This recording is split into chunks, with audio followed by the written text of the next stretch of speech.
Hello everyone. Today's video is about mental health in teenagers in the time of COVID, because this has been for everyone a very stressful time, and teens already have a relatively stressful time as far as in their lifespan. That those few years can be a hard time for mental health. So we have seen a lot more anxiety and depression in teens during this stressful time of the pandemic. So today's video is hopefully an encouraging look at things you can do as an adult as well, and for your children and for teenagers to deal with this time of increased stress during COVID.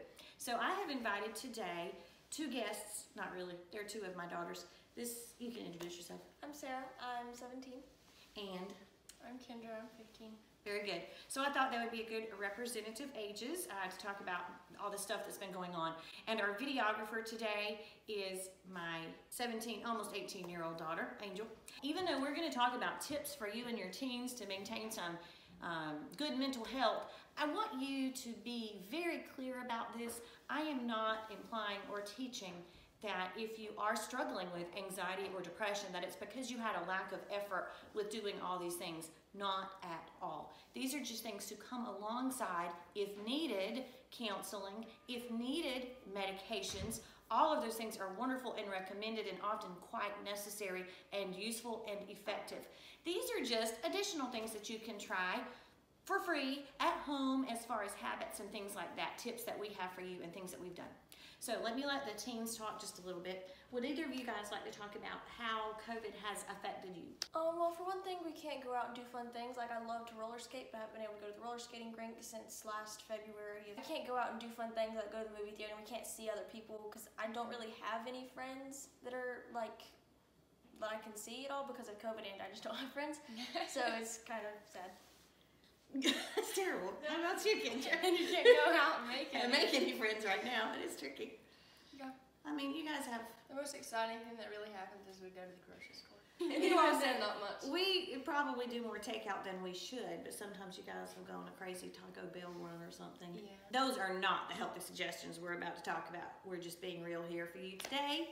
So, we have come up with the top 10 tricks, strategies, things that we have tried to survive through these pandemic days of not being able to really go out very much. So these are in no particular order, so I don't want you to think that I'm like saving the best for last or putting the best number one. Nope, these are just things that we've come up with that we try to do. So I know you journal, right? Mm-hmm. So journaling is highly recommended as a physician, as a pediatrician, to you and your teens, as a way to write down your feelings, write down what happened that day so it doesn't feel like that day was wasted, write down your frustrations. I like to journal because I'm a pretty private person, so I don't share my feelings with many people, but I can write it down and it's nice. To help me keep track of these 10 things. Another one is just talking about your feelings. Do you like to talk about your feelings? Yeah. Yeah. Too much. Yeah, well, no. And that's good though. It's good that she has the ability to articulate how she's feeling. Mad, angry, sad, whatever it is, that's a good thing. Oh, quick tip for parents. Let me tell you what's your natural inclination, at least mine and most parents, is to deny what they just said.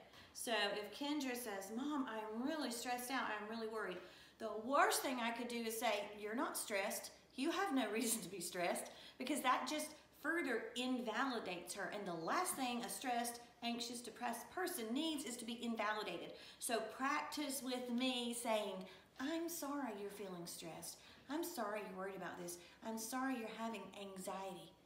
Now, after that, it's up to you. You can say, I've had anxiety too, and I know it feels yucky. You could say, let's talk about it and what's making you anxious. And remember, it's also not your job necessarily to problem solve that very second. Your job is to listen to her and how this stress is making her feel, not to be her, to fix everything immediately. You might go on to that because you're her parent of a teen, but it doesn't mean that you answer her feeling with a solution. That's not what we're going for here. We're going for talking. So far we have journaling, talking about your feelings. Mm-hmm. We think it's important to do family meals. So if you can, our goal is, even in our heart healthy habits, to try to get at least 4 family meals in per week. For it to count as a family meal, it means everybody's at the table. For our family, that's 7 people, and at the same time, eating the same food with no technology at the table, okay? Same table, same time, same food, no technology. So the goal is at least 4 times a week, but during the pandemic, You're home anyway. If you can work in more of those, that would be fantastic. Number 4, exercise. So what do you girls do for exercise? I roller skate mostly outside on our driveway. I walk and run a lot. The goal is actually to get outdoors to exercise, and the goal is to exercise every single day. On the heart healthy list, stands for 1 hour a day of exercise. Now, guess what you could do in combination with that 1 hour of exercise? Number 5 is spend time in nature. There is a huge nature deficit among U.S. teens. So I need you guys to get outdoors when you can. That gives you more vitamin D, which could also be protective. That gives you more fresh air. That gets you out of the house if you're frustrated with the other sick people that live in your house. Or you can take a walk together, and that's a great multitasking for parents. You're getting your own exercise and improving your own cardiovascular fitness and your bone density, but you're also spending quality time with your teens. So go outside and walk together, but in nature. That's the benefits. That's kind of a combo. 4 was exercise, 5 was time in nature. Oh, I know one both of these girls are very into: pets. Pets can be a huge stress reliever. There are all sorts of studies around that. So she has Bella, she has Simon and Sandy. They share the cats. You have 2 bunnies and she has 2 donkeys. Okay, what else? Oh, hugs. So I know that you can't hug strangers these days, and that's a real bummer because I'm an extrovert, if you can't tell. But anyway, I would hug just about anybody probably. But you can't do that right now with COVID. Please wear your mask. Please observe social distancing and try to remain 6 feet from one another. But in your own home, you can hug all you want. So hug each other good morning, hug each other at mealtime, hug each other good night. You can't overdo the hugging. Hugging is helpful and releases happy hormones when you hug. So please hug each other. Now, right behind that, this is, like I said, this isn't from a textbook. This is our personal strategies for dealing with the stresses of COVID. But there is something special about holding a baby. I am telling you, I love babies. So we have been babysitting a little bit recently. Kendra's taken the primary role in that. But we just love babies. And they have a niece, and I have 1 grandchild so far, and she's amazing and wonderful. And we love spending time with her too. So time with babies, also awesome. What else? Oh, I know one, the Mediterranean diet. So I don't know if you guys have heard of the Mediterranean diet, but it encourages berries, and I'd say we do a fair bit of berries. The girls like to make fruit smoothies, and we get ginormous bags of frozen blueberries. Blueberries are one of the superfoods. They're packed with antioxidants. They're so good for you. Avocados, we've started getting those regularly. Cooking with olive oil. Emphasizing more chicken, poultry, fish, and not so much red meat, pork and beef. Limiting sugar. Okay, we failed at that. We are not doing well with that, but we mean to, and we're going to keep trying to improve on that. So for Mediterranean diet, nuts, berries, green leafy vegetables, olive oils, and things like that, avoiding red meat and excessive sugar. Those are great for everything. All forms of mental health, cardiovascular health, just good for everything. So I would highly recommend it. Vitamins. Yep, take vitamins so you're not low in vitamin D. That would be a good idea. What else? Oh, I know. Sleep. Not so great. You're pretty good. So our goal for teens sleep is 9 hours a night. But here's the thing. We have one teen who's not currently here, who shall remain nameless, who sleeps about 3 hours in a row, 3 times in a 24-hour cycle. So he's getting 9 hours, but that is not what we're talking about. We're talking about similar bedtime each night, similar wake-up time each morning. Not precise, but roughly the same. We're talking about sleeping in the dark. Did you know you were intended to sleep in the dark? Your pineal gland makes melatonin when you're in the dark, not in the light of day.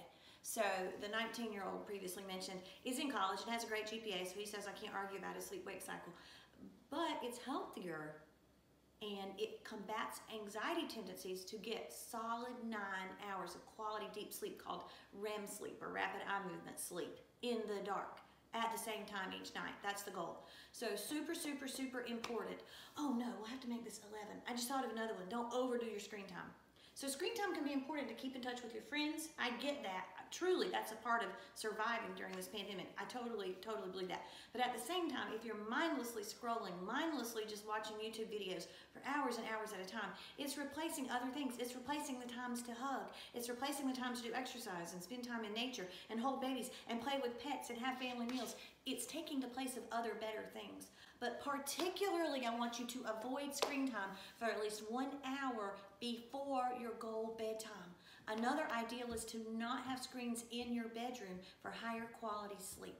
So high quality sleep is completely intertwined with anxiety. If you get inadequate sleep or choppy sleep or low quality sleep, you're more prone to anxiety the next day. If your anxiety is spiking that day, it makes it harder to fall asleep that night because your mind is racing, right?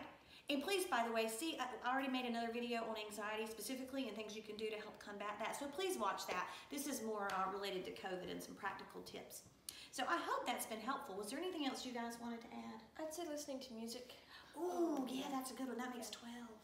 Good. I think music increases endorphins. Yes, I think so. And just music, like if you're feeling sad, you can listen to sad songs and it's nice, and just different songs that can help you think through your feelings.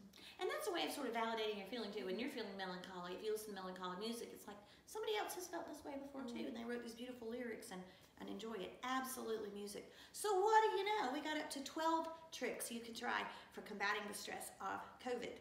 I hope this was helpful and you enjoyed it. If so, please subscribe if you're not already and give us a like. Thank you so much.